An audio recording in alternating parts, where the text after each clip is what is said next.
Namaku Ayu. Usiaku sudah menginjak 42 tahun. Orang-orang bilang, aku sudah lewat masa muda. Tapi aku tidak pernah peduli. Bagiku, selama tangan dan kakiku masih kuat untuk bekerja, aku akan terus melangkah. Setiap hari, aku bangun lebih dulu dari jam 5 pagi. Aroma teh manis hangat dan bunyi wajan yang kugesekkan dengan spatula menjadi tanda dimulainya hari. Aku bekerja sebagai pembantu rumah tangga di sebuah rumah besar di pinggiran kota. Rumah itu milik keluarga Pak Haris dan Bu Ratna. Mereka punya 2 anak yang sudah remaja. Dari luar, keluarga ini terlihat harmonis. Dan aku merasa cukup beruntung bisa bekerja di sini. Setidaknya, aku tidak lagi tinggal sendirian di kontrakan sempit seperti dulu. Kamar yang mereka sediakan untukku sederhana. Hanya ada ranjang besi, lemari kecil, dan sebuah meja rias tua. Tidak ada yang istimewa. Tapi bagiku, kamar itu sudah cukup. Yang terpenting, aku bisa beristirahat setelah seharian mencuci, menyapu, dan memasak. Aku sering tersenyum sendiri saat menutup pintu kamarku. Beginilah hidupku sekarang. Pikirku, tidak mewah, tidak juga miskin, tapi cukup untuk membuatku bertahan. Ada kalanya, aku teringat masa mudaku saat aku masih punya banyak mimpi. Namun kenyataan hidup membawa jalan lain. Aku sempat menikah, tapi pernikahan itu kandas. Sejak saat itu, aku memilih bekerja keras dan tidak lagi mengandalkan siapapun. Meski begitu, di balik wajah lelahku, ada rasa syukur. Aku tidak pernah kekurangan makan, dan majikanku memperlakukanku dengan baik. Setidaknya sejauh yang kulihat. Hari-hari berlalu seperti biasa. Aku mengurus dapur, merapikan ruang tamu, menyiapkan seragam anak-anak sekolah. Tidak ada yang janggal. Semua tenang.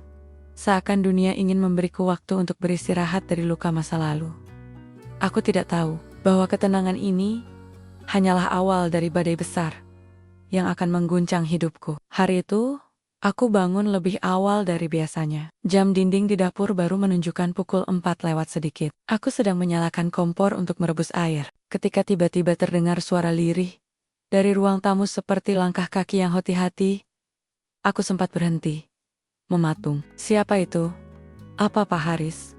Batinku. Tapi ketika kulirik dari celah pintu dapur, tidak ada siapa-siapa. Rama masih gelap. Hanya lampu kecil di lorong yang menyala. Aku menggelengkan kepala. Mungkin hanya angin. Aku kembali ke pekerjaanku, mencoba mengabaikan rasa aneh yang tiba-tiba muncul. Hari-hari berikutnya, perasaan itu terus datang. Kadang aku merasa ada yang memperhatikan ketika aku sedang melipat pakaian di kamar. Kadang juga aku mendengar bunyi klik kecil entah dari mana asalnya. Pernah suatu malam, saat aku hendak tidur, aku melihat kilatan kecil di pojok kamar seperti pantulan cahaya. Aku pikir itu hanya paku di dinding yang terkena sinar lampu. Aku tertawa kecil menertawakan diriku sendiri. Ayu, kamu mulai halu, gumamku sambil menarik selimut. Tapi perasaan itu tidak juga hilang. Justru makin hari makin kuat. Aku mulai gelisah. Kadang ketika hendak berganti baju, aku merasa ragu. Seakan ada mata yang menatapku diam-diam. Suatu sore, setelah semua pekerjaan rumah selesai, aku duduk di teras belakang. Bu Ratna datang menghampiriku sambil tersenyum. Ayu, kamu betah kan kerja di sini? Tanyanya lembut. Aku tersenyum dan mengangguk. Betah Bu, terima kasih sudah baik pada saya. Ia menepuk bahuku dengan penuh perhatian. Dari luar, Bu Ratna memang terlihat seperti majikan yang peduli. Tapi entah mengapa, ada sesuatu di balik tatapannya yang sulit aku mengerti.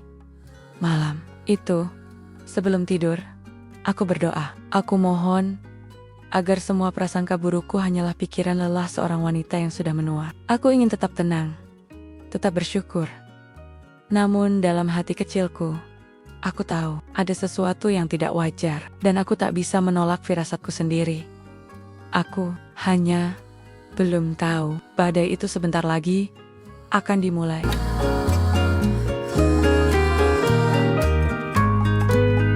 Hari itu aku merasa tubuhku sangat lelah. Setelah seharian mencuci setumpuk pakaian dan membersihkan halaman belakang, aku akhirnya bisa merebahkan diri di ranjang kecilku.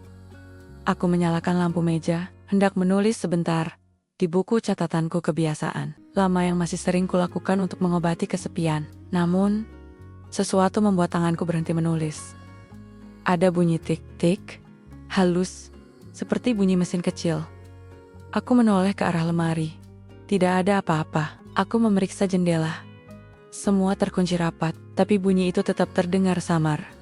Perasaanku, cedak inak. Aku lalu berdiri, mencoba mencari sumber suara itu. Tatapanku berhenti pada sudut atas kamar. Tepat di atas lemari kecil, ada sebuah lubang kecil, sebesar kancing baju. Aku mendekat, menempelkan mata. Saat itu jantungku hampir berhenti. Di balik lubang itu, ada lensa kecil yang berkilat. Tanganku gemetar. Astaga, ini kamera. Aku mundur perlahan. Tubuhku bergetar hebat. Aku hampir tidak bisa bernapas. Selama ini, selama aku tidur, berganti pakaian, bahkan saat aku menangis sendirian, apakah semuanya direkam? Aku tidak percaya, bisikku dengan suara serak. Aku menutup mulutku dengan tangan, menahan tangis. Air mataku jatuh begitu saja. Rasa malu, marah, takut, semuanya bercampur jadi satu. Aku terduduk di lantai, memeluk lututku sendiri. Summer head up. Aku tidak pernah merasa sehina ini. Kenapa harus aku? Kenapa aku yang dipilih jadi korban? Di kepalaku bermunculan pertanyaan-pertanyaan yang menusuk. Siapa yang memasang kamera ini? Pak Haris? Bu Ratna? Atau anak-anak mereka? Untuk apa? Apa maksudnya? Apa maksudnya? Aku ingin segera berlari keluar kamar, berteriak, menuntut penjelasan. Tapi langkahku seolah terkunci. Bagaimana kalau mereka membalikan keadaan? Menyalahkanku. Bagaimana kalau semua orang menertawakanku? Aku hanya bisa menatap kamar kecil itu dengan pandangan kosong. Kamar yang dulu terasa aman, kini berubah menjadi penjara, penuh tatapan asing yang membuatku kehilangan harga diri. Dan malam itu, untuk pertama kalinya dalam hidup, aku berdoa sambil menangis sejadi-jadinya. Ya Tuhan, tolong tunjukkan kebenaran ini. Aku takut, aku benar-benar takut. Aku tidak tahu.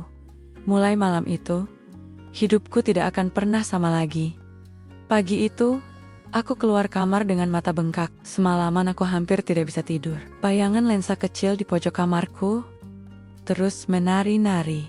Di kepalaku membuat dadaku sesak. Namun, begitu sampai di dapur, aku buru-buru menyibukkan diri. Aku tidak boleh terlihat aneh. Aku menyalakan kompor, menyiapkan sarapan, dan mencoba tersenyum saat Bu Ratna lewat. Pagi Ayu, masak apa hari ini? Tanyanya sambil meregangkan. Pagi Bu, saya buatkan bubur ayam, kesukaan anak-anak. Jawabku dengan suara yang kuusahakan stabil. Aku berusaha terlihat biasa saja, meskipun dalam hati, aku ingin sekali berteriak. Aku ingin menunjuk ke arah kamarku dan berkata, "Kenapa? Ada kamera di sana." Tapi mulutku terkunci. Aku takut, sangat takut. Seharian aku bekerja sambil memperhatikan gelagat majikan. Pak Haris tampak sibuk dengan telepon dan laptopnya. Sesekali matanya menatap ke arahku sekilas. Tatapan itu membuat bulu kuduku berdiri. Sementara Bu Ratna seperti biasa, sibuk mengatur belanja rumah tangga dan memeriksa PR anak-anaknya. Tidak ada yang mencurigakan, tapi entah kenapa, aku merasa ada rahasia besar yang mereka sembunyikan. Siang itu, saat aku sedang menjemur pakaian, aku melihat anak sulung mereka, Ardi, keluar dari kamarku. "Ardi, kamu ngapain di kamar Mbak?" tanyaku spontan.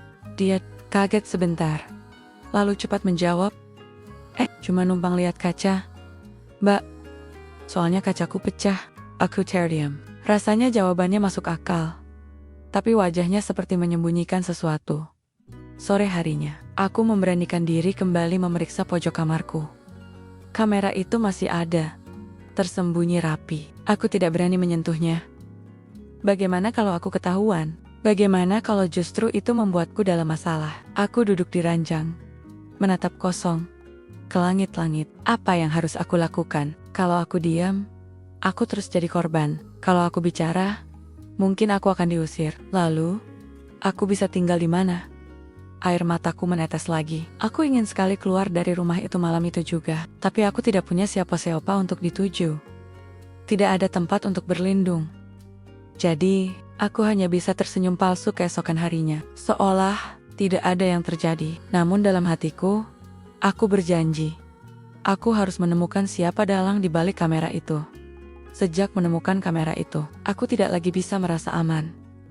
Tapi malam itu aku mengambil keputusan. Aku harus menguji orang-orang di rumah ini. Aku ingin tahu, siapa yang memperhatikan aku dari balik lensa itu. Malam pertama, aku berpura-pura sibuk menulis di buku catatan. Padahal sebenarnya, aku hanya menatap kosong. Sesekali aku bergumam, seakan sedang berbicara sendiri. Andai saja ada orang baik yang mau menolongku. Aku tidak tahu apakah kata-kataku terdengar oleh orang yang menonton dari kamera, tapi jantungku berdegup kencang setiap kali kalimat itu keluar. Keesokan paginya, aku memperhatikan wajah satu persatu anggota keluarga. Pak Haris terlihat seperti biasa, tapi ada tatapan aneh sesaat ketika matanya bertemu dengan mataku. Berat, tetap ramah, seolah tidak ada yang janggal. Sementara Ardi, anak sulung, terlihat gelisah. Ia bahkan menjatuhkan sendoknya saat aku menawarinya teh. "Kenapa, Di? Ada apa?" tanyaku. Enggak, Mbak. Cuma kepikiran tugas sekolah," jawabnya, terbata-bata. Aku mencatat semua itu di kepalaku. Malam berikutnya, aku mencoba cara lain. Aku berpura-pura berbicara lewat telepon, padahal ponselku mati. Dengan suara cukup keras aku berkata, "Ya, besok aku mau pindah kerja. Sudah ada yang menawariku tempat baru, lebih aman, lebih nyaman." Aku ingin melihat apakah ada reaksi dari mereka keesokan harinya. Dan benar saja, pagi itu sikap Pak Haris berubah. Ia tiba-tiba lebih ramah dariku.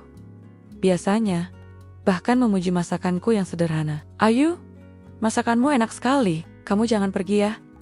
Kami sudah nyaman denganmu," katanya sambil tersenyum lebar. Aku mengangguk sambil menunduk. Senyumku tipis, tapi dalam hati, aku bergemuruh.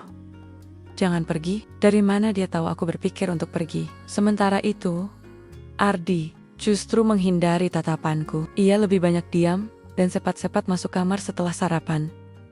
Kecurigaanku makin kuat. Kamera itu bukan sekadar benda mati. Ada orang di rumah ini yang terus mengawasiku, dan mereka jelas tidak ingin aku pergi. Malam itu, aku menatap lensa kecil itu lagi. Bibirku bergetar saat berbisik, "Siapapun kamu, kenapa kamu lakukan ini padaku?" Aku tidak tahu apakah ada jawaban, tapi satu hal pasti, permainan ini baru saja dimulai. Hari itu, aku hampir tidak bisa lagi berpura-pura. Setiap langkahku terasa diawasi, setiap senyumku seperti dipaksa. Sore menjelang malam, aku memberanikan diri untuk memeriksa lebih jauh kamera itu. Dengan tangan gemetar, aku naik ke kursi dan mendekat ke sudut kamar. Dari dekat, aku bisa melihat jelas lensa bulat kecil yang berkilat dipesong rapi. Hampir tak terlihat jika tidak diperhatikan. Aku menahan napas, jari-jariku sempat terulur, ingin mencabutnya, tapi tiba-tiba, tuk! Suara pintu kamar diketuk keras dari luar. "Ayu, kamu sudah selesai beres-beres?" Suara Pak Haris terdengar. Aku hampir jatuh dari kursi. Bergegas aku turun, dan pura-pura merapikan ranjang. "Sudah, Pak," jawabku terbata. Pintu tidak dibuka, tapi aku bisa merasakan tatapan dari balik daun pintu. Seolah-olah ia tahu apa yang baru saja kulakukan. Malam itu, aku tidak bisa tidur. Aku hanya meringkuk sambil menutup tubuhku dengan selimut rapat. Meski udara terasa gerah, aku merasa benar-benar terjebak di kamar sendiri. Keesokan harinya, suasana rumah jadi lebih aneh. Bu Ratna tiba-tiba berkata, "Ayu, jangan lupa bersihkan kamar ya. Nanti sore aku mau masuk cek-cek barang." Padahal sebelumnya, ia tidak pernah sekalipun meminta untuk masuk ke kamarku. Hatiku langsung mencelos. Apa maksudnya? Apakah mereka sengaja ingin memastikan aku tidak menemukan sesuatu? Sore itu, aku sengaja duduk di dapur agak lama, berpura-pura sibuk mengiris sayuran. Dari kejauhan, aku mendengar pintu kamarku terbuka, lalu tertutup lagi dengan cepat. Aku ingin segera lari, mengecek, tapi aku tahan. Aku tidak boleh gegabah. Malamnya, ketika masuk ke kamar, aku merasakan hawa berbeda. Lemariku sedikit terbuka, dan posisi kursi bergeser.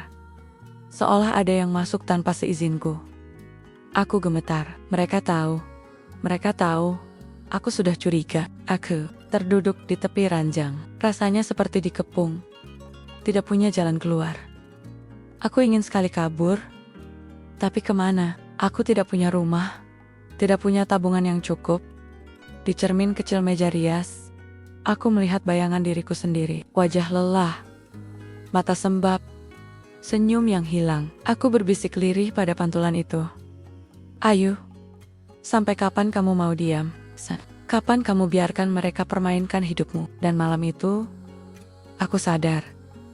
Aku tidak bisa terus menunggu. Aku harus menemukan kebenaran.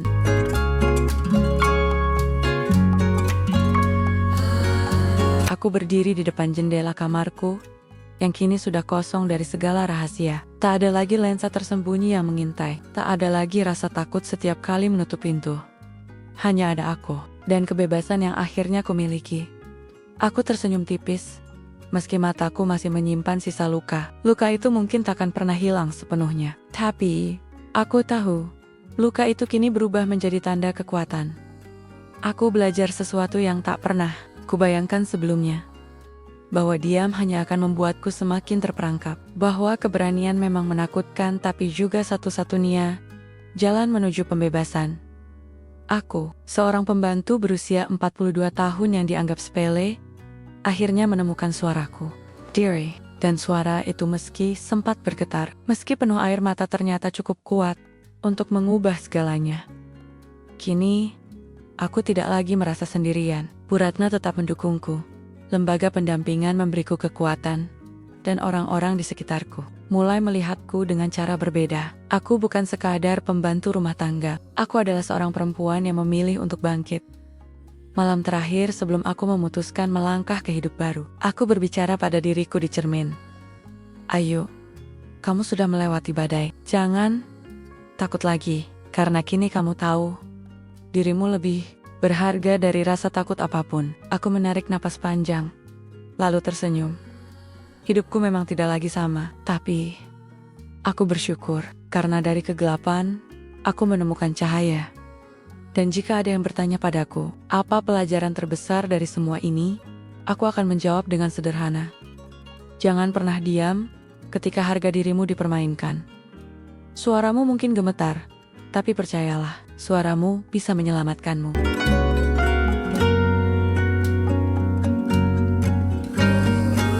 Aku tidak bisa lagi pura-pura. Rasa takut ini sudah terlalu dalam. Tapi di balik rasa takut, tumbuh juga sesuatu yang baru. Tekad. Aku tidak boleh hanya menangis di kamar. Aku tidak boleh selamanya menjadi korban. Aku harus tahu siapa yang tega memasang mata-mata di ruang pribadiku. Malam itu, aku duduk dengan buku catatan di tangan. Tapi kali ini, aku tidak menulis tentang kesedihan. Aku menulis sebuah rencana kecil. Mengamati siapa saja yang keluar masuk kamarku. Menyimpan catatan setiap gerak-gerik yang mencurigakan. Jika memungkinkan, mencari bukti untuk menghadapi mereka. Aku tahu, ini berbahaya. Tapi aku juga sadar, kalau aku diam saja, harga diriku akan habis. Keesokan harinya, aku mulai lebih waspada. Saat membersihkan ruang tamu, aku memperhatikan kabel-kabel yang menuju ke ruang kerja Pak Haris. Ada sebuah kotak kecil seperti receiver dengan lampu merah yang berkedip. Aku menelan ludah. Jangan-jangan, itulah pusat kendali kamera? Aku tidak berani mendekat terlalu lama. Takut ketahuan, tapi pemandangan itu membuat tekadku semakin kuat. Sementara itu, Ardi makin sering menghindariku. Setiap kali aku menyapanya, ia buru-buru keluar kamar atau menunduk dalam-dalam. Sikap itu membuatku makin curiga, tapi aku belum bisa memastikan. Malam berikutnya, aku melakukan uji coba kecil. Aku menyalakan lampu kamar, lalu berpura-pura tertidur. Padahal sebenarnya aku hanya memejamkan mata sambil menunggu. Sekitar 1 jam kemudian, aku mendengar suara pintu terbuka pelan. Aku tetap berbaring, pura-pura lelap. Langkah kaki masuk ke dalam, lalu berhenti di dekat lemari. Jantungku berdegup kencang, Tapi aku menahan napas. Beberapa detik kemudian, langkah itu menjauh. Pintu ditutup kembali. Setelah yakin aman, aku bangun perlahan. Aku periksa lemari dan benar saja, letak bajuku berubah. Ada yang menyentuhnya. Aku terduduk, menggenggam dada. Ya Tuhan, siapapun itu, dia berani masuk ke kamar ini saat aku di dalam. Aku menatap kamera di pojok ruangan. Kali ini, aku tidak menangis. Aku berbisik dengan suara bergetar, tapi penuh tekad. Kalian pikir aku lemah, tapi aku akan buktikan. Aku bisa melawan. Dan sejak malam itu, pertempuran dalam hidupku benar-benar dimulai. Sejak malam itu, aku hidup dalam dua wajah. Di depan majikan, aku tetap menjadi Ayu yang patuh, rajin, dan tersenyum. Tapi di dalam hatiku, aku sudah berubah menjadi seorang pengamat yang penuh kewaspadaan. Aku mulai sering mencari alasan untuk lewat di dekat ruang kerja Pak Haris. Setiap kali aku melihat kotak kecil dengan lampu merah berkedip itu, hatiku makin yakin. Itulah pusat kendali kamera. Suatu sore, ketika rumah terasa sepi, aku memberanikan diri masuk ke ruang kerja itu. Aku pura-pura sedang membersihkan meja. Padahal mataku mengamati meja sudut, tempat kotak itu berada. Aku mendekat, berdegup kencang. Ada beberapa kabel yang menempel, seakan menghubungkan kotak itu dengan layar monitor. Aku berusaha melihat lebih dekat. Pintu ruang kerja tiba-tiba berderit. Aku hampir menjatuhkan kain lap di tanganku. Segera aku pura-pura sibuk membersihkan rak buku. Pak Haris masuk dengan wajah datar, lalu menatapku lama. Kamu lagi? Apa di sini? Ayo, suaranya tenang, tapi membuat bulu kuduku berdiri. Bersihin rak, Pak, jawabku cepat. Ia tidak berkata apa-apa, hanya mengangguk pelan, lalu duduk di kursinya. Tapi matanya seakan mengupas isi hatiku. Aku buru-buru keluar, dengan alasan mau melanjutkan masakan. Di dapur, tanganku gemetar hebat. Hampir saja aku ketahuan. Malamnya, aku kembali ke kamarku dengan hati was-was. Tapi justru ada hal aneh lain. Posisi kameranya sedikit berubah arah. Seakan-akan ada seseorang yang sengaja mengutak-atiknya. Aku menatapnya dengan tubuh kaku. Apakah mereka tahu aku sudah mencurigai sesuatu? Aku ingin sekali lari malam itu juga. Tapi kemana aku bisa pergi? Aku bahkan tidak punya ongkos cukup untuk naik bus pulang kampung. Aku terduduk di lantai, menggenggam selimut. Aku sadar, setiap langkahku kini dalam bahaya. Sekali saja aku salah bertindak, aku bisa kehilangan pekerjaan, bahkan mungkin lebih dari itu. Tapi meski takut, aku berbisik pada diriku sendiri. Ayo, jangan berhenti. Kalau kamu berhenti sekarang, selamanya kamu akan hidup dalam ketakutan. Dan malam itu, aku mulai merancang cara baru. Aku harus merekam balik bukti keberadaan kamera ini. Aku tahu, aku tidak bisa hanya mengandalkan firasat. Aku butuh bukti nyata. Malam itu, setelah semua penghuni rumah terlelap, aku mengambil ponsel tuaku. Dengan tangan gemetar, aku menyalakan kamera. Aku mengarahkan ke pojok kamar, tepat pada lensa kecil itu. Klik. Aku ambil beberapa foto. Klik. Aku rekam video pendek, menjelaskan bahwa kamera itu ada di kamarku. Aku, Ayu, pembantu di rumah ini. Ini buktinya. Ada kamera tersembunyi, kamar. Aku tidak tahu siapa yang memasang, tapi aku akan cari tahu. Suaraku bergetar, hampir pecah oleh tangis. Setelah itu, aku simpan ponsel di bawah bantal. Aku merasa sedikit lega. Setidaknya, aku punya pegangan kalau sesuatu terjadi. Tapi, ternyata, lega itu hanya sebentar. Pagi harinya, saat aku sedang menyapu halaman, aku baru sadar. Ponselku tidak ada di bantal. Aku langsung panik. Aku berlari masuk kamar, membongkar ranjang, memeriksa lemari kosong. Ponsel itu benar-benar hilang. Tubuhku lemas. Jangan-jangan mereka tahu aku sudah merekam bukti. Aku menutup wajah dengan kedua tangan.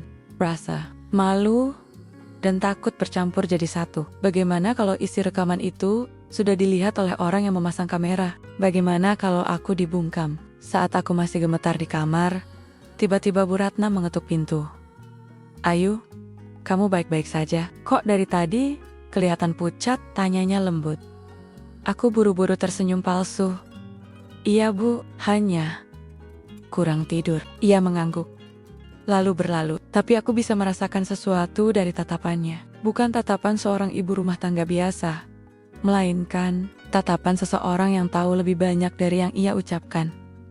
Hari itu aku bekerja seperti robot. Kali melangkah, aku merasa ponselku bisa muncul di tangan siapa saja. Apakah Pak Haris sudah melihatnya? Atau Bu Ratna?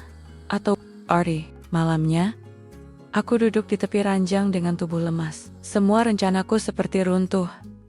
Aku ingin menyerah. Aku ingin kabur saja, meninggalkan semua ini. Tapi suara kecil di dalam hatiku berbisik. Kalau kamu lari sekarang, kamu tidak akan pernah tahu kebenaran. Dan mereka akan terus menang. Aku mengusap air mata yang jatuh tanpa henti. Aku sadar, jalanku tidak lagi mudah. Tapi aku tidak bisa berhenti di sini. Besok, apapun yang terjadi, aku akan melangkah lebih jauh. Aku berdiri kaku di hadapan Pak Haris. Kertas kecil di tanganku hampir terlepas karena peluh. Ada yang kamu sembunyikan? Ulangnya dengan suara pelan tapi tajam. Aku menunduk sebentar. Lalu mengangkat wajah dengan mata yang sudah basah. Iya, Pak. Jawabku lirih. Saya sudah tahu ada kamera di kamar saya. Hening. Udara kamar seolah membeku. Wajah Pak Haris berubah. Tapi ia cepat menutupi dengan senyum tipis. Kamera? Kamu salah lihat, Ayu. Air mataku jatuh. Tapi suaraku justru semakin mantap. Tidak, Pak. Saya sudah lihat dengan mata kepala sendiri. Bahkan, saya sempat merekamnya. Walau ponsel saya hilang. Tapi itu tidak akan membuat saya diam. Saya sudah lelah menjadi tontonan tanpa izin. Pak Haris melangkah masuk, menutup pintu di belakangnya. Ayu, kamu tidak tahu apa yang kamu bicarakan. Aku mundur. Tapi kali ini, aku tidak menunduk. Kalau saya tidak tahu, kenapa Bapak terlihat takut sekarang? Tiba-tiba, pintu kembali terbuka. Bu Ratna berdiri di sana. Wajahnya tegang. Apa yang terjadi di sini? Tanyanya cepat. Aku menoleh dengan air mata bercucuran. Bu, ada CCTV di kamar saya. Saya mohon, jangan diam. Tolong saya. Bu Ratna terdiam. Matanya beralih ke Pak Haris, lalu kembali menatapku. Wajahnya campuran marah dan kecewa. Jadi, benar. Bisiknya hampir tidak terdengar. Pak Haris mencoba menahan. Ratna, jangan dengarkan. Tapi Bu Ratna mengangkat tangan, menghentikan kata-kata Nia. Aku jatuh berlutut, menangis sejadi-jadinya. Saya hanya ingin hidup tenang, Bu. Saya hanya ingin dihargai. Tolong, jangan biarkan ini terus terjadi. Malam itu, untuk pertama kalinya, suaraku benar-benar terdengar. Aku tidak lagi menjadi bayangan yang diam, tidak lagi menjadi korban yang bersembunyi. Dan meski aku tidak tahu apa yang akan terjadi selanjutnya, aku merasa ada beban besar yang lepas dari dadaku. Aku akhirnya berani melawan. Malam itu menjadi malam terpanjang dalam hidupku. Bu Ratna duduk di kursi ruang tamu. Wajahnya pucat, tapi sorot matanya tegas. Pak Haris mondar-mondir dengan wajah gelisah. Sementara aku duduk di lantai, masih dengan mata sembab. Ayu bukan orang sembarangan, Mas. Suara Bu Ratna bergetar, tapi tajam. Dia sudah mengabdi dengan tulus di rumah ini.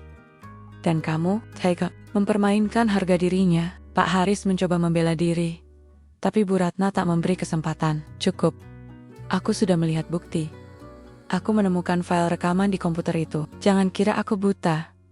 Aku membeku. Jadi benar. Bu Ratna sudah tahu. Air mataku kembali jatuh. Kali ini bukan karena takut, tapi karena lega. Aku tak lagi sendirian. Ada seseorang yang akhirnya berdiri di pihakku. Malam itu, keputusan besar dibuat. Pak Haris keluar dari rumah, diiringi tatapan kecewa istrinya. Bu Ratna kemudian menoleh padaku, menggenggam tanganku erat. Ayu, kamu tidak akan kemana-mana. Kamu aman di sini. Aku akan melindungimu. Aku terisak di pelukannya. Untuk pertama kalinya setelah sekian lama, aku merasa berharga. Hari-hari berikutnya, Bu Ratna benar-benar menepati janji. Kamera itu dicabut, file rekaman dihapus, dan aku dibawa ke sebuah lembaga pendampingan perempuan. Mereka memberiku dukungan, kekuatan, bahkan kesempatan untuk bangkit. Aku masih teringat jelas. Malam aku menuliskan catatan kecil untuk meminta pertolongan. Catatan yang mungkin sederhana, tapi menjadi simbol keberanianku. Kini, aku bukan lagi Ayu yang hanya menjadi bayangan. Aku adalah Ayu yang berani bersuara. Ayu yang memilih harga diri di atas rasa takut. Dan di balik semua luka, aku menemukan sesuatu yang tak ternilai. Kebebasan.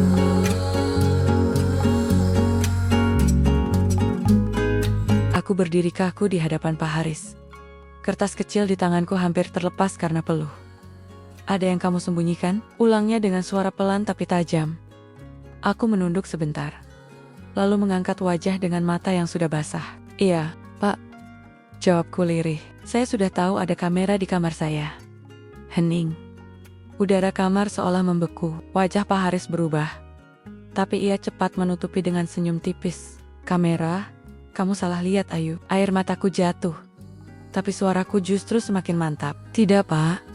Saya sudah lihat dengan mata kepala sendiri. Bahkan, saya sempat merekamnya.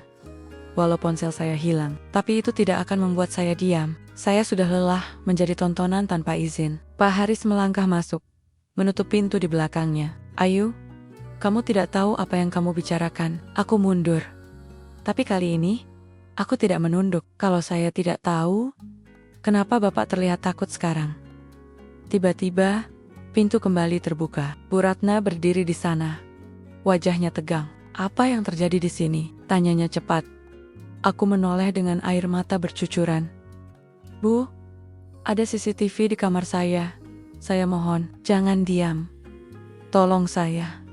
Bu Ratna terdiam. Matanya beralih ke Pak Haris, lalu kembali menatapku. Wajahnya campuran marah dan kecewa. Jadi, benar, bisiknya hampir tidak terdengar.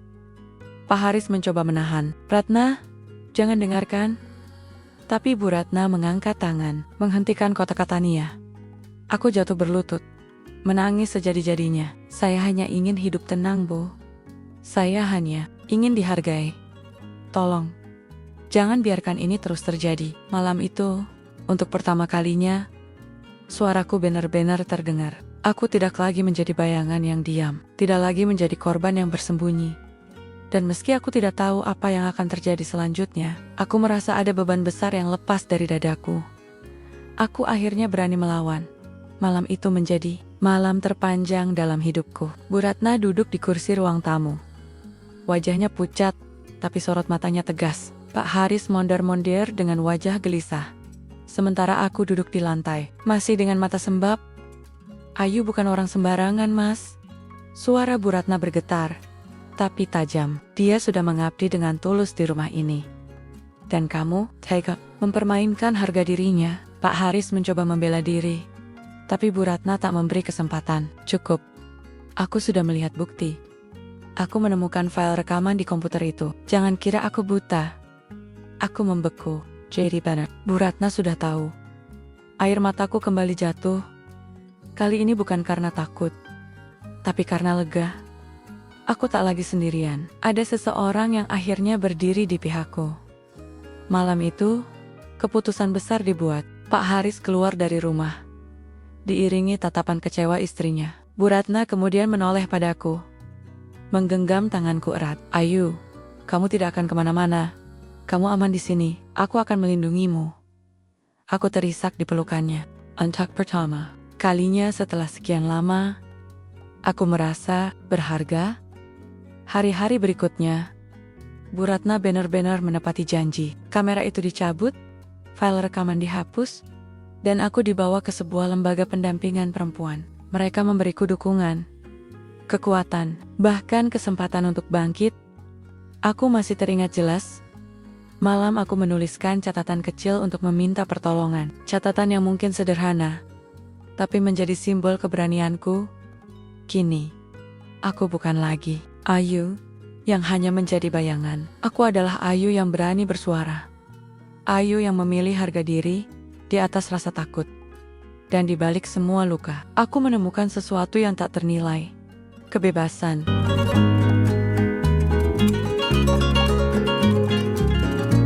Sejak ponselku hilang, aku hidup seperti bayangan. Setiap kali Pak Haris menatapku, aku merasa ia tahu sesuatu. Setiap kali Bu Ratna tersenyum, aku curiga senyum itu menutupi sesuatu. Setiap kali Ardi menghindar, aku yakin ia menyimpan rahasia. Aku berjalan di rumah ini seperti tahanan yang menunggu vonis. Pagi itu, saat sarapan, aku mendengar suara lirih dari ruang kerja Pak Haris. Aku sedang menuangkan teh ketika pintu ruang kerja terbuka. Di dalam, terlihat layar monitor yang menyala menampilkan kamarku sendiri. Aku hampir menjatuhkan teko di tanganku. Itu, kamarku, ranjangku, lemariku. Semuanya terpampang jelas di layar itu. Aku menelan ludah, lalu cepat-cepat menunduk. Untung saja Pak Haris tidak sadar, aku sempat melihatnya. Tapi detik itu juga aku tahu, semua usahaku merekam bukti sudah percuma. Mereka punya kendali penuh. Hari itu, aku merasa seluruh tenagaku habis. Aku bahkan tidak sanggup menatap diriku sendiri. Di cermin, aku bukan manusia lagi, bisikku lirih. Aku hanya tontonan. Malamnya, aku kembali menangis di ranjang. Aku tidak tahu harus bagaimana. Aku sudah mencoba merekam, sudah mencoba menguji, tapi semua berakhir sia-sia. Bukti hilang, dan sekarang mereka mungkin sudah tahu aku sadar. Aku merasa hancur. Semua jalan keluar tertutup. Tiba-tiba, aku mendengar pintu kamarku diketuk pelan. Ayu, kamu sudah tidur? Suara Bu Ratna terdengar lembut. Aku buru-buru menyeka air mata. Belum, Bu. Pintu terbuka. Ia masuk membawa segelas susu hangat. Kamu terlihat lelah. Minum ini, biar bisa tidur nyenyak, katanya sambil menaruh gelas di meja. Aku hanya mengangguk, tak mampu berkata-kata. Tatapan matanya penuh sesuatu yang tidak bisa kujelaskan. Apakah itu perhatian tulus, atau justru tatapan orang yang tahu aku sudah kalah? Begitu pintu tertutup kembali, aku menatap gelas susu itu lama sekali. Aku bahkan tidak berani menyentuhnya. Malam itu aku sadar, aku tinggal punya satu pilihan terakhir. Aku harus berani membuka aib ini, meski risikonya aku akan diusir, dipermalukan, atau bahkan kehilangan segalanya. Tapi, apakah aku cukup kuat? Aku memejamkan mata. Air mata kembali mengalir. Aku tidak pernah merasa sendirian seperti malam itu. Seharian itu, aku bekerja dengan pikiran kacau. Setiap kali melihat ruang kerja Pak Haris, aku teringat layar yang menayangkan kamarku. Setiap kali bertemu Bu Ratna, aku teringat segelas susu hangat yang ditaruh di meja malam itu. Dan setiap kali menatap Ardi, aku melihat kegelisahan yang membuat dadaku semakin sesak. Aku tidak bisa lagi hidup dengan rahasia ini. Aku tahu, kalau aku terus diam, aku akan hancur pelen-pelen.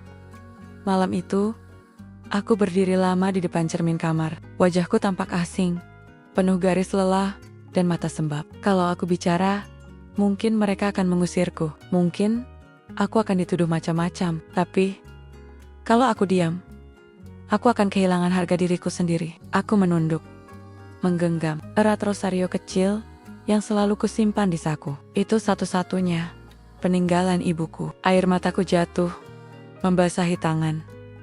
Aku harus memilih, dan malam ini, aku memilih untuk melawan. Dengan napas bergetar, aku merogoh saku apron kerjaku. Tersisa selembar kertas kecil yang tadi siang sempat kutulis.